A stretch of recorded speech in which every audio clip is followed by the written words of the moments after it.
ఈరోజు చాలా సంతోషం. కరీంనగర్ నగరంలో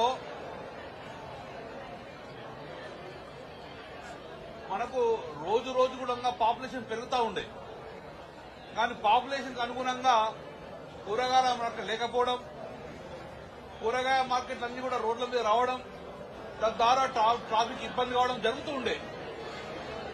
ఈరోజు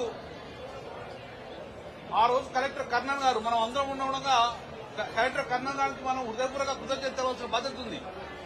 ఆ రోజు చెప్పాం, కరీంనగర్ లో ఇంటిగ్రేటెడ్ మార్కెట్ కావాలి, నగరానికి 4 దిక్కుల మార్కెట్ కావాలని చెప్పేసి ఆ రోజు నేనే ప్రపోజ్ చేశాను. ఒకటి బాలకృష్ణ థియేటర్ దగ్గర ఉన్న మార్కెట్ లో, ఒకటి ఇక్కడ, మూడోది మనము రైతు బజార్లో, 4వది కలెక్టర్ గారి ఇంటి ముందున్న ఇరిగేషన్ డిపార్ట్మెంట్ ఆఫీసు. ఈ 4 అద్భుతమైన ఇంటిగ్రేటెడ్ మార్కెట్ అయితే గిట్ట రోడ్ల మీద రావాలని చెప్పేసి ఆ రోజు చాలా కష్టం చేసి గవర్నమెంట్ జీవో తీసుకురావడం జరిగింది. దానికి అనుగుణంగా ఈరోజు అద్భుతమైన ఇంటిగ్రేటెడ్ మార్కెట్ వచ్చింది.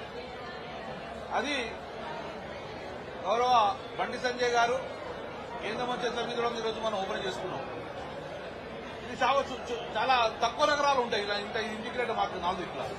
ఇవన్నీ 4 మార్కెట్లు కంప్లీట్ అయిపోతే రోడ్ల మీద కూడా కూరగాయలు కానివ్వండి, చేపలు అమ్ముకోవడం కానీ, మటన్ అమ్ముకోవడం కానీ జరగదు. ఈ రోజు ఇంటిగ్రేటెడ్ మార్కెట్ లో చేపలు కానీ, మటన్ కానీ, వెజిటేబుల్స్ కానీ అన్ని కూడా ఒకటే చోట దొరికే అవకాశం ఉంది. కాబట్టి ఇది 16.5 కోట్లతోటి ఆ రోజు మేము కూడా స్టార్ట్ చేయడం జరిగింది, కంప్లీట్ అయింది.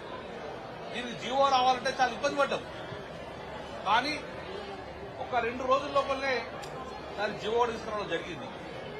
1.5 ఎకరాలలో ఇది ఉన్నది. అలాగే త్వరగా కూడా రాష్ట్ర ప్రభుత్వం డిమాండ్ చేస్తున్నాం, త్వరగా కూడా మిగతా ఇంటిగ్రేటెడ్ మార్కెట్ కంప్లీట్ కావాలి. నిధులు ఇబ్బంది ఉంటే నిధులు దాన్ని కూడా అధిగమించుకొని ఆ 3 ఇంటిగ్రేటెడ్ మార్కెట్ కంప్లీట్ చేస్తే ప్రజలకు రోడ్ల మీద కూరగాయలు అమ్ముకునే పరిస్థితి రాదు, కొనేవారికి కూడా ఇబ్బంది ఉండదు. కాబట్టి దానికి సముచితమైన పార్కింగ్ లో పెట్టడం జరిగింది, రోడ్ల మీద పార్కింగ్ పెట్టద్దని. కానీ చాలా సంతోషం, మా డ్రీమ్ ప్రాజెక్ట్ అన్ని కూడా మా కళ్ళ ముందే జరుగుతున్నాయి, ఓపెన్ అవుతున్నాయి. చాలా సంతోషం. దానికి నేను బండి సంజయ్ కూడా రిక్వెస్ట్ చేస్తున్నా, ఇంకా ఏమన్నా రాష్ట్ర ప్రభుత్వం నిధులు ఇబ్బంది ఉంటే కేంద్రం నుంచి కూడా కొట్లాడుకొని నిధులు తీసుకొచ్చి మేము కంటిన్యూ చేసి కంప్లీట్ చేయండి.